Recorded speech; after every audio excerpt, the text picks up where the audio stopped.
Bumandera ang mga sikat na pangalan sa NBA na isasabak ng USA Basketball Team sa Paris Olympics. Sa anunsyo ng USA Basketball Team, nanguna sa listahan sina LeBron James, Joel Embiid, Kevin Durant at Stephen Curry. Ilan sa mga manlalaro na kabilang sa listahan ay sina Jarrett Allen, Paolo Banchero, Desmond Bane, Mikal Bridges, Jaylen Brown, Jalen Brunson, Alex Caruso, Anthony Edwards, De'Aaron Fox, Aaron Gordon, Tyrese Haliburton, Josh Hart, Tyler Hero, Chet Holmgren, Brandon Ingram, Jaren Jackson Jr., Cam Johnson, Walker Kessler, Kawhi Leonard, Donovan Mitchell, Bobby Portis, Austin Reeves, Duncan Robinson, Derek White at Trae Young.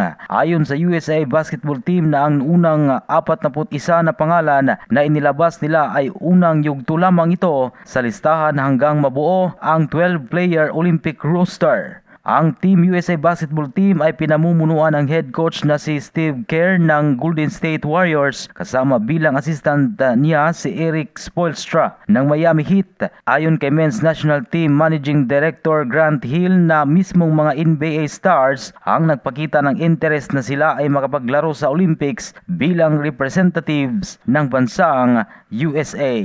Yan ang balitang sports. Ito si Ray Tampos para sa Radyo Alternatibo Balita Nationwide.